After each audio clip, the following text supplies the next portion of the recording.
When we return to our planet, the High Court may well sentence you to torture. He likes movies, we like movies. SeptumSin versus the world. SeptumSin versus the world. SeptumSin versus the world. SeptumSin versus the world. I'd buy that for $1.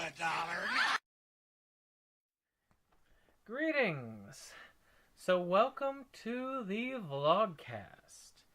Or really it's more of a podcast, at least this week. So what you're seeing is a picture, because again, a picture is worth probably about 30 minutes of words. And that's what we're going to be bringing to you today. So sit back, relax, and just listen up as we give you our news-related stuff. I don't really edit the Vlogcast that much, so I thought, why not just do it in podcast format? I see a lot of podcasts, they put up their typical picture, and you listen to it. That's what a podcast is all about. So we're going to try it in that podcast format.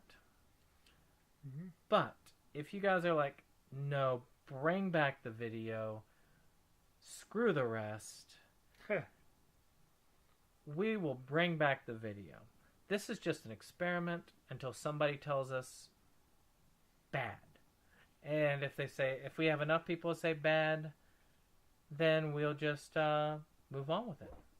So, with that being said, so what do you feel, what have you been watching, reading, whatnot this time around? First, is it just me, or is Fu being louder than usual? Oh, he's being ultra loud. Since he feels that we're not showing video, he wants to make sure that everyone knows he's here. But anyway, I have watched some interesting things this week.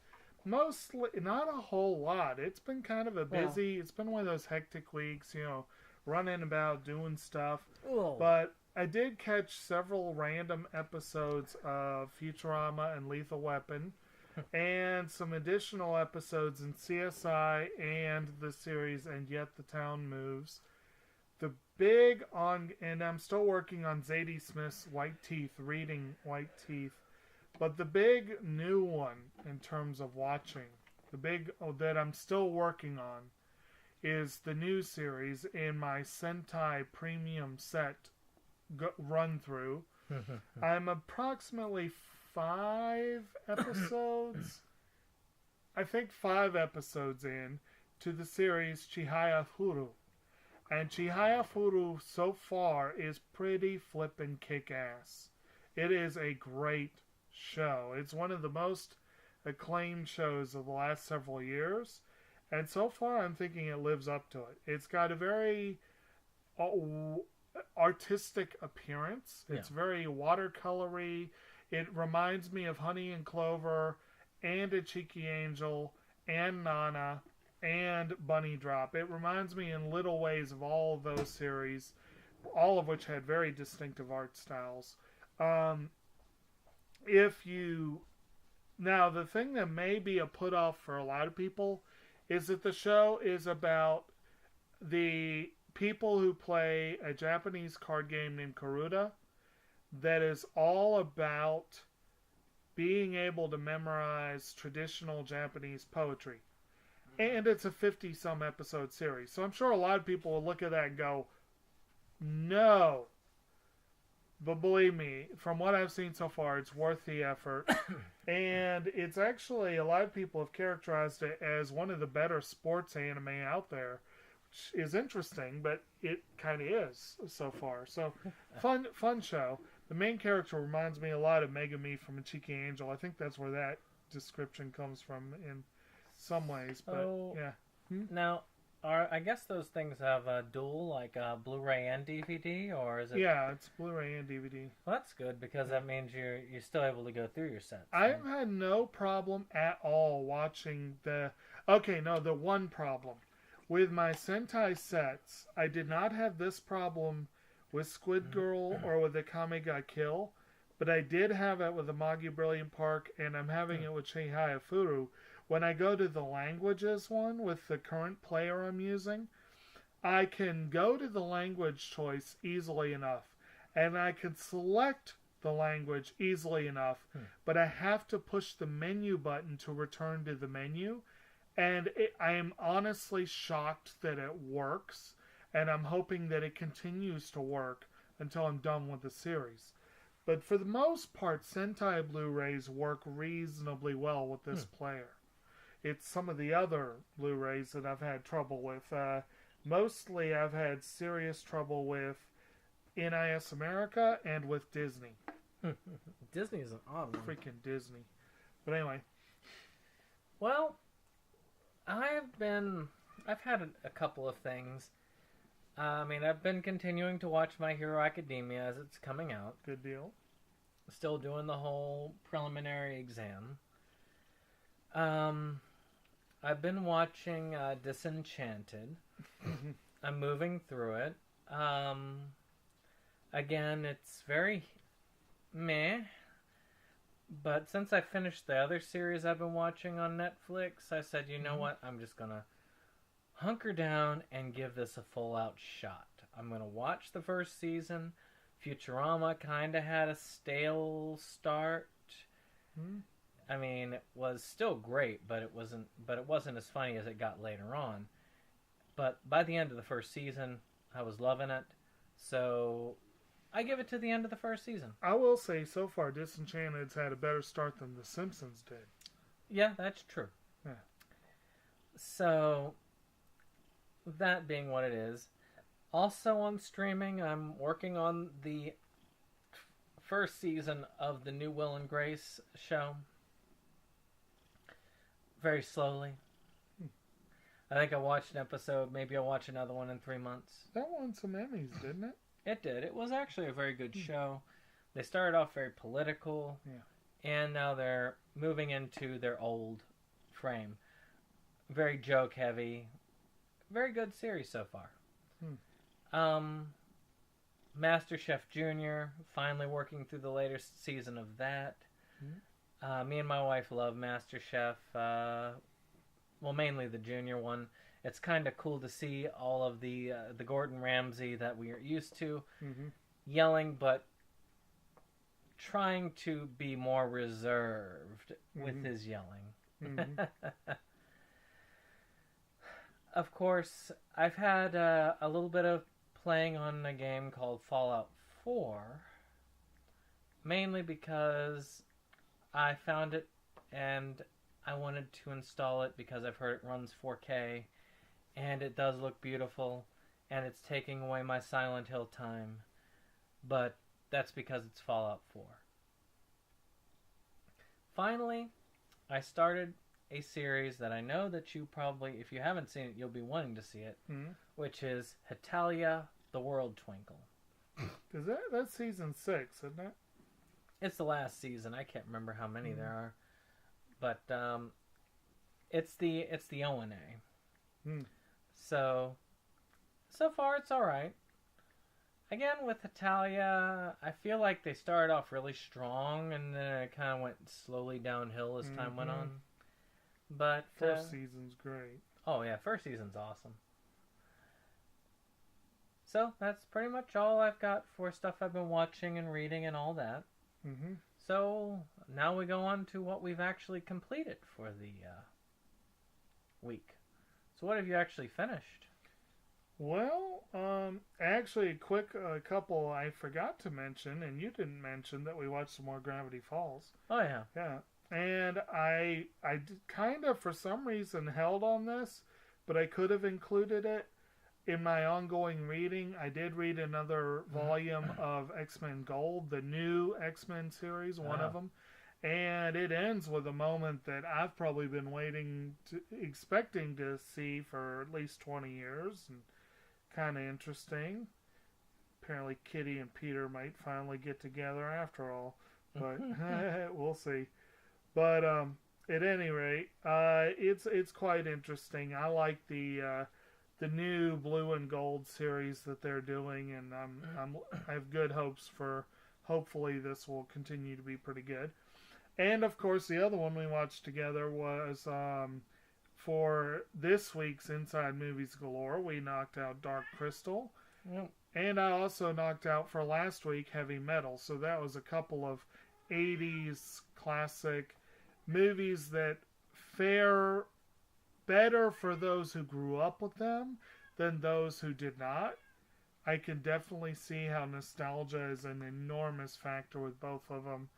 Although I will say with Dark Crystal, even though I didn't see it until you showed it to me, I did grow up with Labyrinth and with the Muppets, and so that whole Jim Henson thing still has the nostalgia factor. Oh, it still has me. some excellent music. Oh, yeah, it did. Beautiful set pieces. I was impressed by the 4K upgrade. I mean, it looked, as I commented, I felt like a movie like that didn't have to look super realistic, but I didn't think it suffered as much as it could have. And it was certainly, like you said, it helped to understand, it helped to appreciate how detailed the set work and all that stuff was. But, yeah. It's a great childhood fantasy film. Mm-hmm. So, one of the things I watched this week and finished was Katana Gatari. Mm-hmm. So, now I can say that particular Blu-ray I actually did finish, and I can add that to my collection. It was decent. Not decent enough to warrant the price I paid, but decent nevertheless. Mm-hmm. It's basically about this guy who has this style where all these people who use swords, he actually is the sword. Mm-hmm. He has this ability to do these martial arts which are meant to fight people with weaponry. But because of that, he cannot use a sword himself.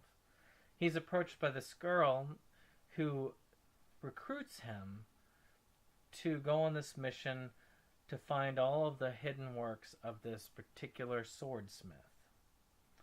Mm-hmm. And this takes them to many different fights to take back the swords from their owners. Mm-hmm.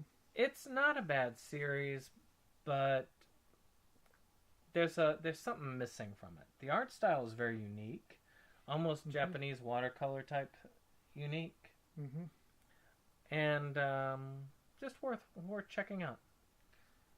Okay. So, you have another watch? Yeah, and I was just kind of doing a little bit of background research I meant to do before. But anyway, my other viewing for the week was primarily, I hope I'm not forgetting anything, but I believe there were basically two other films that I saw this week. And the one that I was just looking into a little bit was one that I finally got from the library after waiting for it for a while. They didn't order it immediately in the first run. It was a film that came out and sank without a trace. It was a big budget film that did not make its budget back. It made the awards circuit to a degree, but partly due to certain controversies, and I guess partly due to false advertising, the film did not do very well, and I'm very disappointed by this. I got to see the new Alexander Payne film, Downsizing. And Downsizing, basically the gist of it is that the world is going to crap. The world is dying. Yeah. And so scientists are racing against the clock to come up with a solution. And this team of Norwegian scientists comes up with this solution where they are able to shrink people to, I think it's like 6 inches tall. Oh, is that the one with, Brad Pitt? No, Matt Damon. Matt Damon, yeah. Yeah. And a ton of other people. I couldn't believe how many people were in it. The show, it stars Matt Damon as this affable, middle-of-the-road guy from the middle of the country who is living a perfectly dull, ordinary life. And he and his wife, who's played by Kristen Wiig, get wrapped up in all the hoopla over this whole downsizing thing, which is sort of the colloquial term that everyone adopts for this process. And his buddy, his high school buddies, played by Jason Sudeikis, is like the first person they meet who's actually, him and his wife have already had the procedure done. And so they go out to this place called Leisureland, which is a miniature community. And the sales pitch, I'm sitting there going, I know them. And I was 98.9% certain of the wife, but about 80% certain on the husband because they were so small. But it was Neil Patrick Harris and Laura Dern. Oh. And the when he gets into Leisureland, his upstairs neighbor is played by Christoph Waltz, and he has a buddy who's always hanging out with him, played by Udo Kier. So there were a lot of big names and interesting people in the movie, but the basic gist of it, most of the first part is sort of set up in the previews. They go to the community. While he is undergoing the process, she backs out.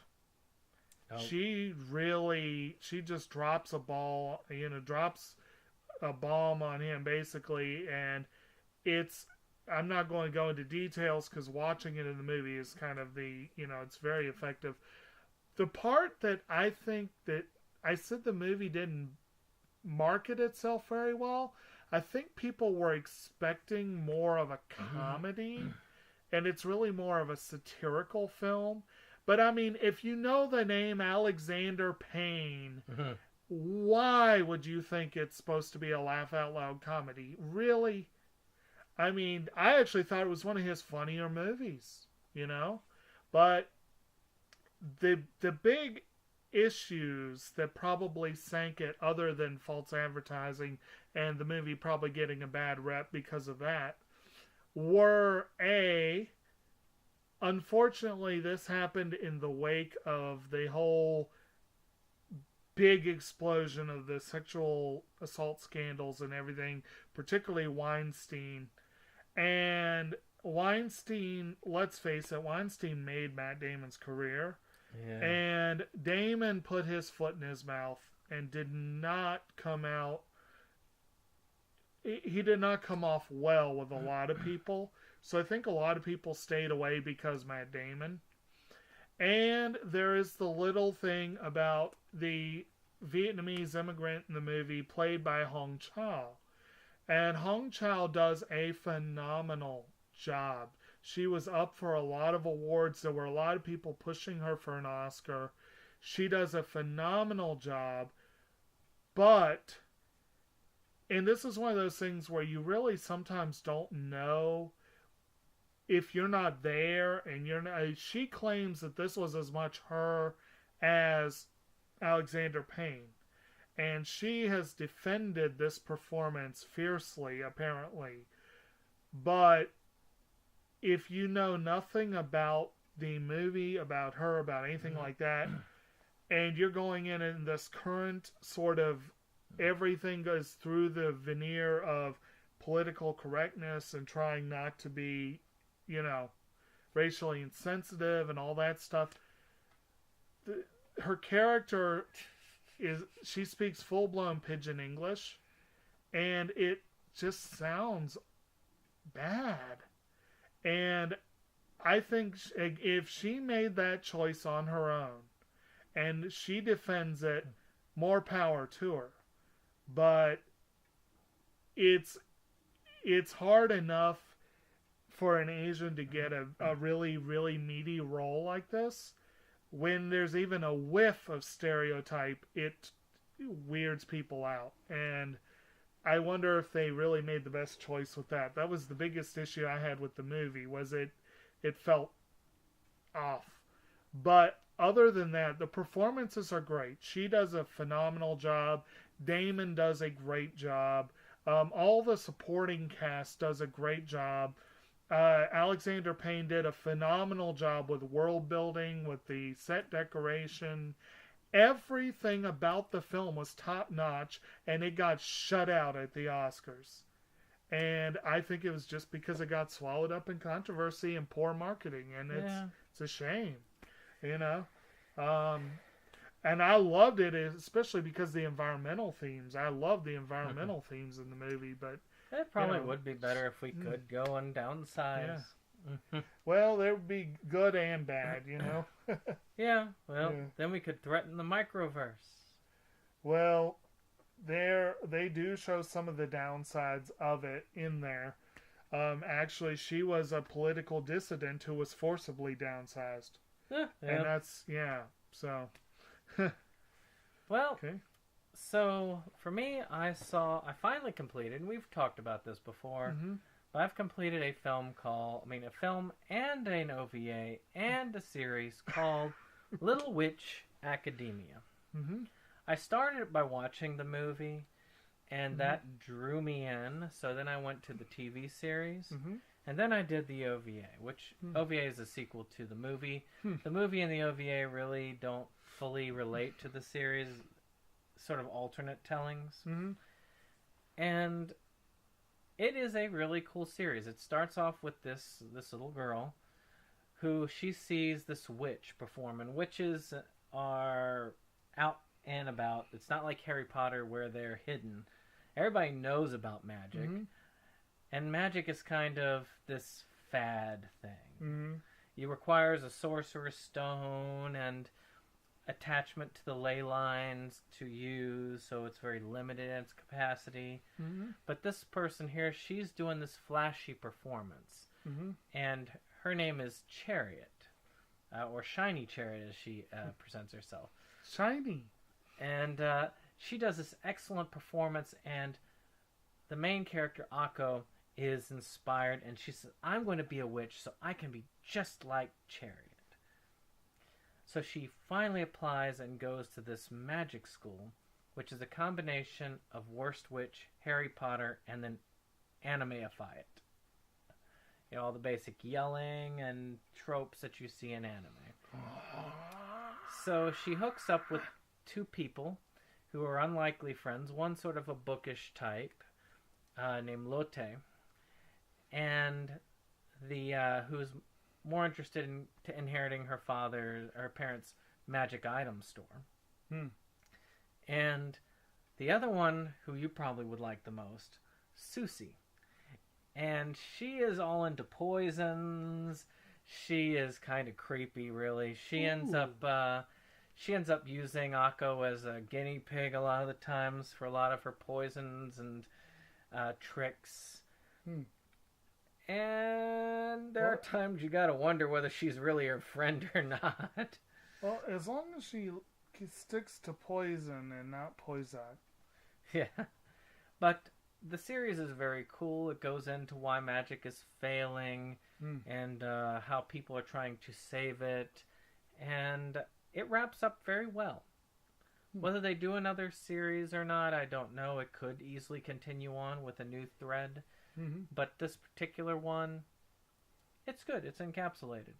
I have to say, I'm fine with it being as it is. Now it just needs a physical release. Cool. But it's Netflix, so who knows? Like it's an actual Netflix production? They're not just like Netflix co-producing? claims it. Oh. It might not be their full production, but as far as license and everything, they're the ones who brought it here. Yeah. I mean, of course, the manga wasn't theirs to begin Right. with, but again, it says an original Netflix series, so they treat it as a Netflix original.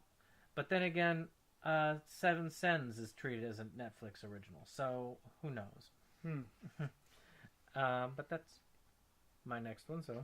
Good times. So I've only got one more for the week, and it's a big one. I actually did make it out to theaters. I got to, I've been wanting to do this several times this year and never made it out to any, but I had declared that there was one above all the others that I was going to be there, damn it.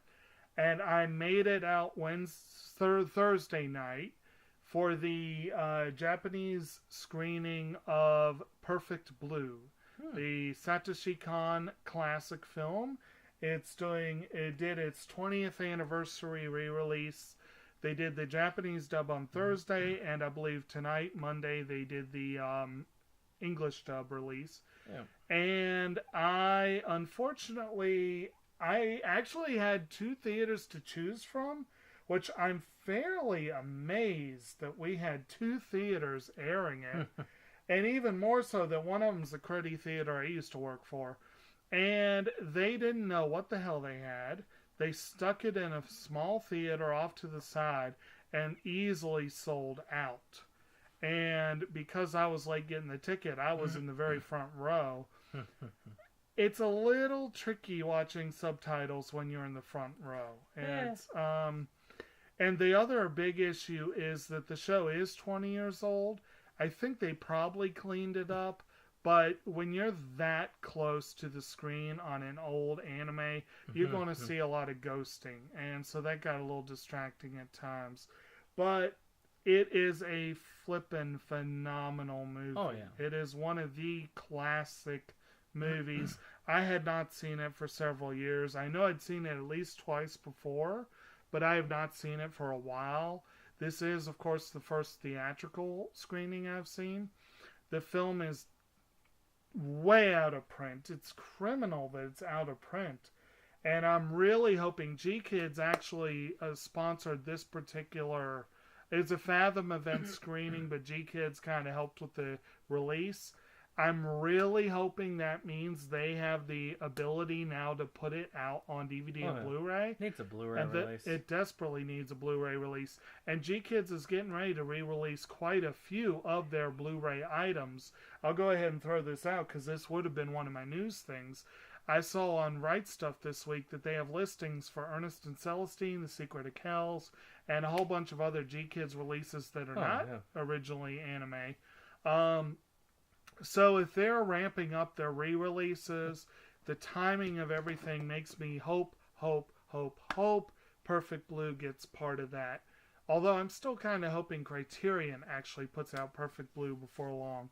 But because it deserves it. If Criterion needs to be more into animation, they need to acknowledge the awesomeness of animation. And of all the anime, Perfect Blue is near the top of Criterion-worthy shows. So anyway, there you go.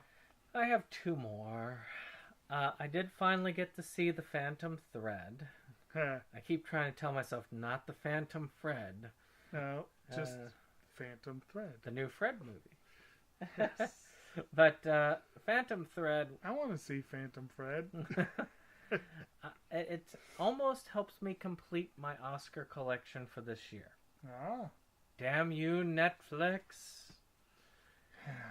But it's close. But no cigar, I guess. But I'm hoping to see it. I watched it with my wife in multiple parts.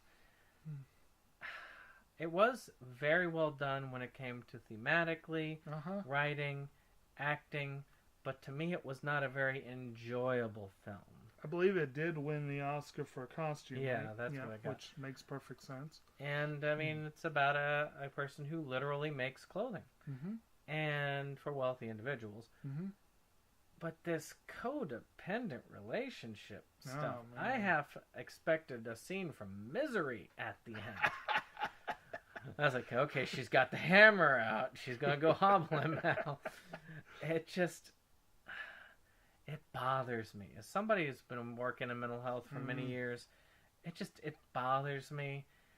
I don't know if I'm going to watch this again anytime soon, if ever, but we'll see. Severe mental health issues is a hallmark of P.T. Anderson films. Most of his characters... It was a well-done role.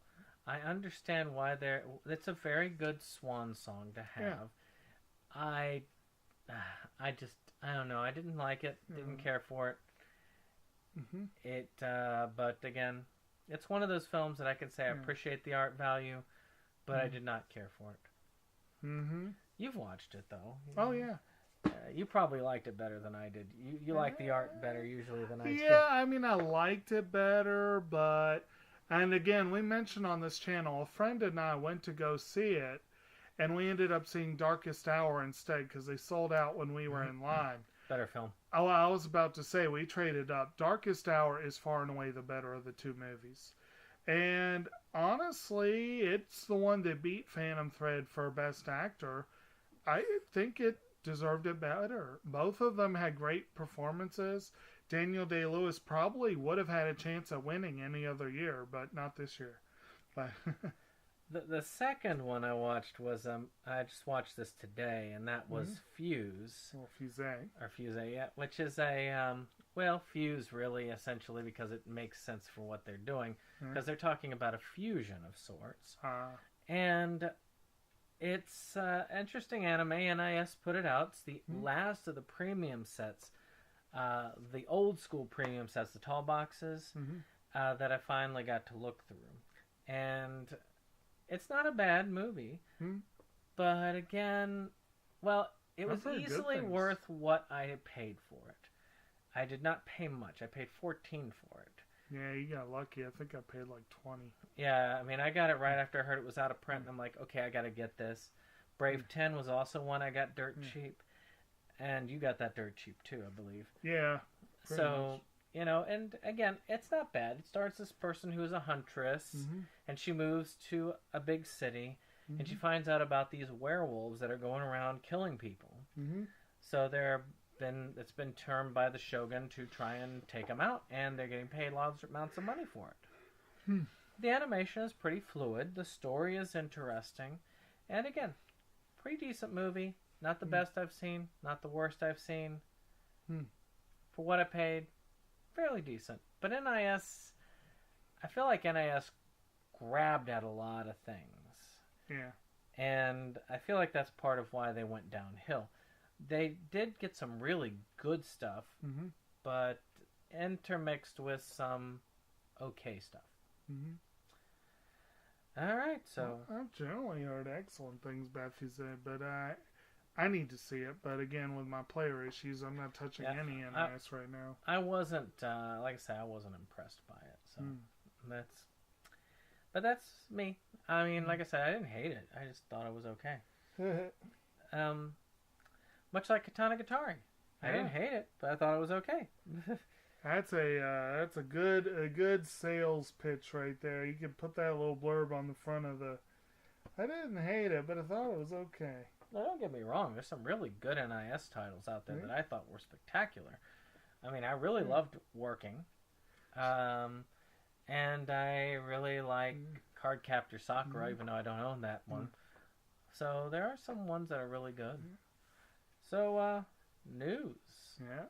I'll let you lead off with a story, and I'll pick a story. We'll just keep going until we run out of stories. Well, that sounds good. And I guess because I lost my notes, I'll start with the one that's fresh in my mind so I don't hopefully forget it. And that is that the Creative Arts Emmys were over the weekend. Apparently, and I need to look into this, I had not realized this honestly, that the Emmys have apparently become such a behemoth that they have a 2-night Creative Arts Emmys and then the actual Emmys later.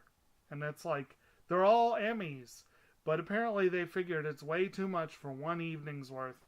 So they did the Creative Arts Emmys, and there were some big winners. Game of Thrones got a lot of stuff, and there were some others, but there were a couple of notable ones. Anthony Bourdain's film, it was a show that he was working on. I had that story, but the title. What's the title? All right, let me see if I can. But his most recent show, I believe, won 5. Yeah. And Bourdain himself won 2 posthumous Emmys, which I wonder, how much of that was related to his passing. But on the other hand, it was supposedly a really good show. Oh yeah, so, it was a good show. I saw a little bit of it. So that, and then the historic one, the very interesting historic one, involved around Jesus Christ Superstar live in concert, a big television special they did last year that featured John Legend as Jesus. Did you hear about this one? Well, Craig Zadan, I believe it was, that passed away a couple weeks ago, won a posthumous Emmy as well for this series. Special. But this was the really notable part. Mr. Legend And Tim Rice and Andrew Lloyd Webber joined the EGOT crowd. EGOT.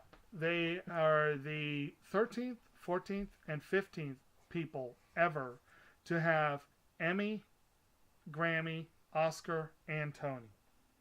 So they're doing pretty good. And it's really funny because I just watched a 30 Rock episode a couple weeks ago where Tracy Jordan was trying to become an EGOT. So it just seemed appropriately timed. But that's pretty impressive, though. And it's even more interesting that 3 people did it off the same program. So, and to other news, Roseanne said she's possibly moving to Israel.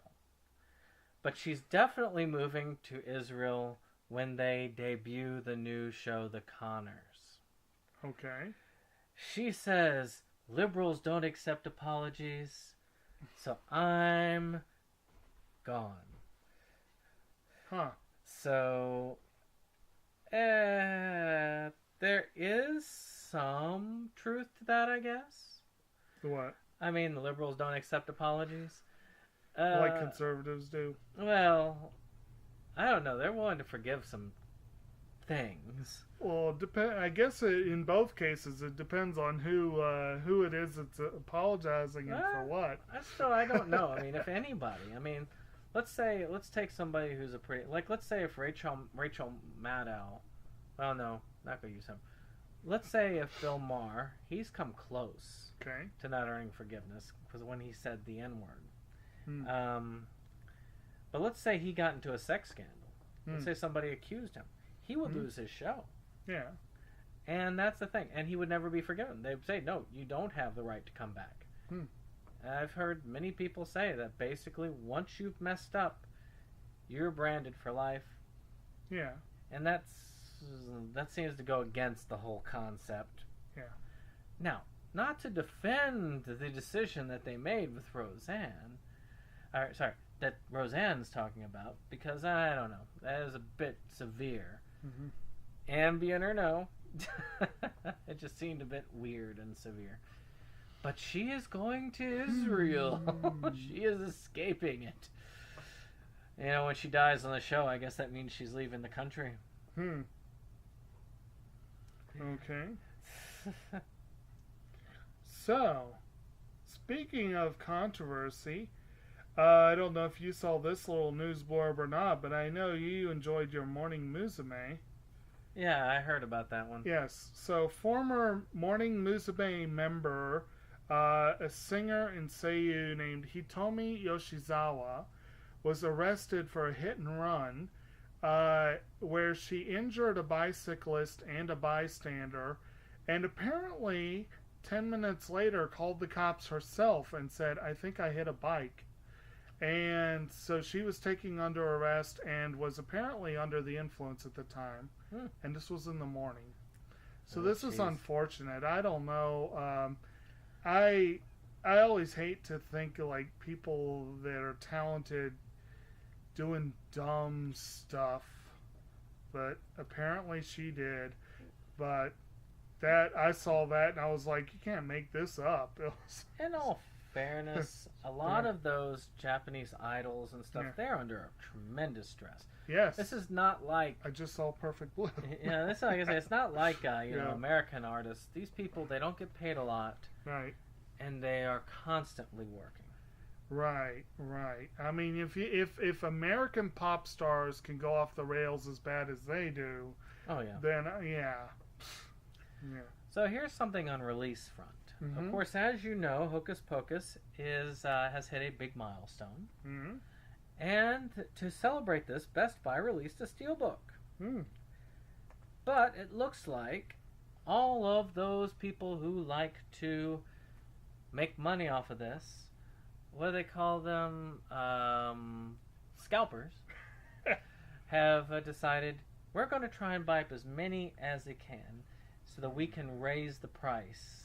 And apparently this one is not a super limited, but it is a limited steelbook. So I've seen people with 8 and 9 copies of this steelbook presenting them as pictures like, see, look what I'm going to put on eBay later. And I'm like, what's wrong with you? Yeah. Don't admit to it, you idiots. To me, this is something wrong within the collecting field. Yeah. I understand getting one additional copy Yeah. to try and make back some money. Yeah. I can see that. But buying out the store Yeah. so that you can then sell them for like 4 times the price? Yeah. That is scummy. Mm-hmm. Very scummy. Scummy. I don't know. Maybe I'm the only one there. I mean, what do you think of that? No, process? I mean, I agree with you. If you got something like that, don't... Yes, maybe making 1 or 2 additional ones to make some money, that's a good play. But, yeah, definitely don't mess it up for the rest of us. That's crazy. Actually, if you want, you're welcome to see it. I do have a copy of it. It is down on that bottom row, next to The Hills Have Eyes. Oh, I see it, yeah. It is Shiny. a very well done. It looks Right. like the book, the magic book Right. there. Yeah, it's kind of a cool looking one. Good times. I did the responsible thing and pre-ordered it. Okay. You got to pre-order them these days Right. because if they turn out rare, I just don't have the fight in me. Right. Well, speaking of sad release news, we've talked repeatedly on this channel about how NIS of America is essentially dropped out of the anime game. But the weird thing is, they haven't really made it official in most cases. So, even though this is bad news, it's nice to get news, to know a little more about what's going on.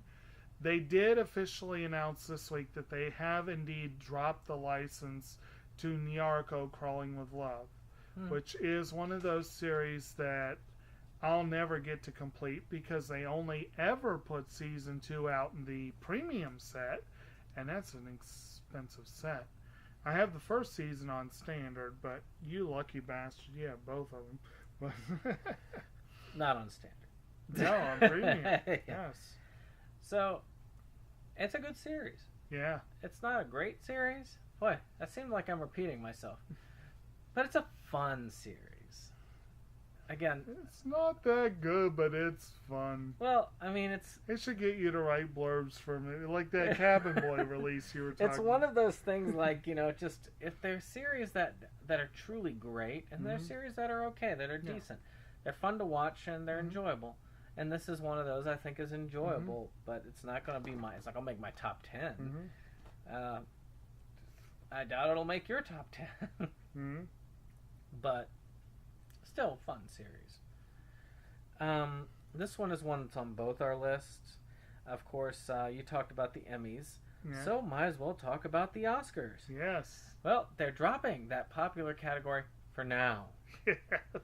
They realize they're stupid. Well, I don't think they realize that. But No, they realize never realized that people didn't like this award. I don't know why. Yeah. Maybe it's because they were looking at this and say, I wonder if they realize that we're pandering. Oh, they do. Let's delay this for a little bit, at least until we get Black Panther out. So now the big question is, will Black Panther be nominated for something other than a technical award? It should be up for several awards. And it should be up for some of the awards that, again, it's not that we don't want, well, some people don't want because they think the show's too bloated. I think we need more Oscars. And the Black Panther would be a phenomenal choice for Best Use of Music and Film. It would be, if they do that stunt category, it'd probably be a really good one for that. And there are some others too, but Black Panther needs love in multiple categories, and if they do the popular award, it won't get it. Oh, they should just create a separate cycle, just like a group of awards, like the pandering awards. Well, Best pandering in film, best pandering in acting. Oh, it's just that's what I see it as. I mean, that's what I see really what the animated feature was. No, they'll created do by. two separate things like the Emmys do. They'll have the Oscars and they'll have the People's Oscars. Yes. All right, go ahead. Okay. So, again, on release news, there's the first new Dirty Pair novel in 11 years. For those of you who are not familiar, Dirty Pair is a long-running Japanese series about two, what would you call them? Odd jobs people? Yeah. Who have a tendency to blow stuff up. And Well, worse. Technically, sort of law enforcement, sort of. Yeah. They go out and try to fix things, and there's a reason why they're known throughout the universe as the Dirty Pair, and it's because they incidentally destroy. It's like Fairy Tale before Fairy Tale was a thing. Oh, but on a bigger level when it comes to the destruction. We're talking like whole planets and civilizations. They blow it all up. But anyway, they have not had a novel in 11 years, and a new one is coming out. So if you have been reading it, I have not gotten to read it, but I'd like to. But if you have been reading it, then that's something to look forward to. All right, so I don't know if you've heard about this one. Jeffrey Owens, he got job shamed because he was working like a menial job. Yeah.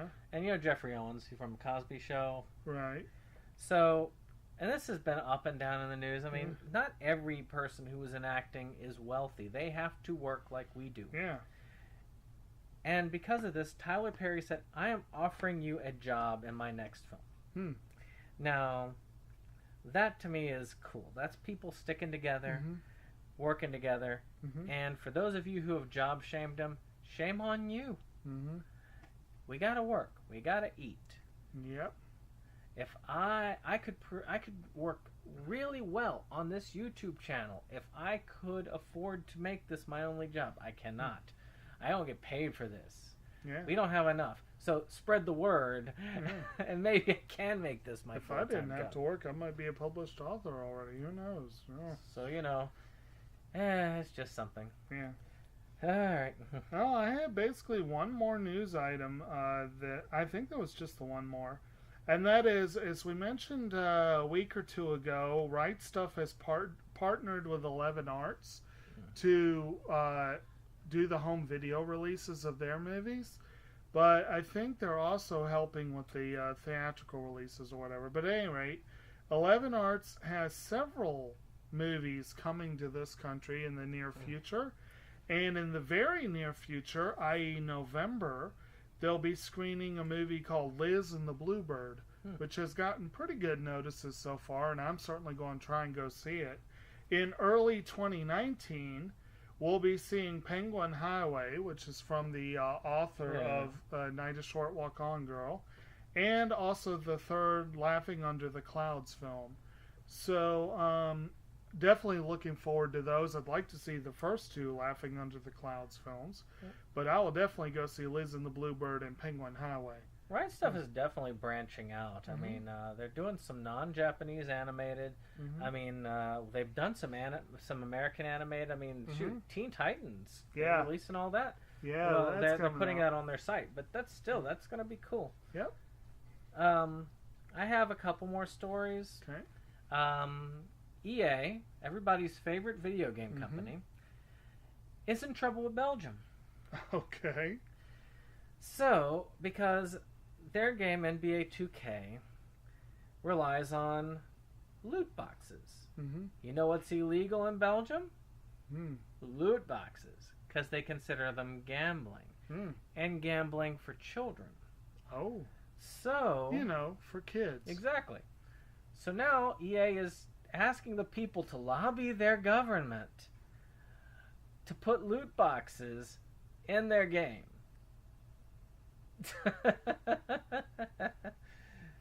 Yeah.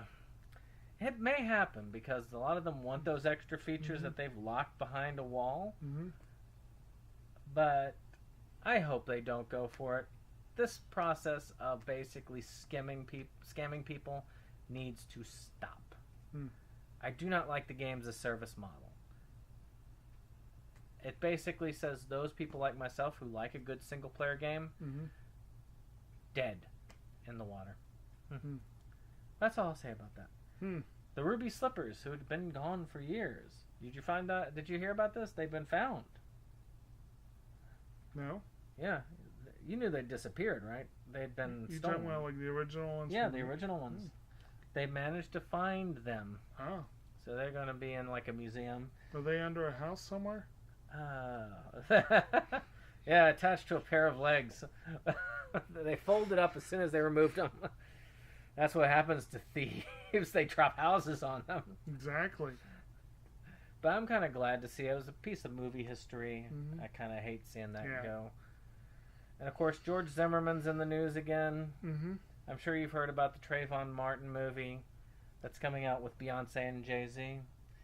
I had heard that there was a movie. I don't know that I'd heard they were involved. Yeah, and Zimmerman actually has threatened Beyonce and Jay-Z about their wrong portrayal of the movie.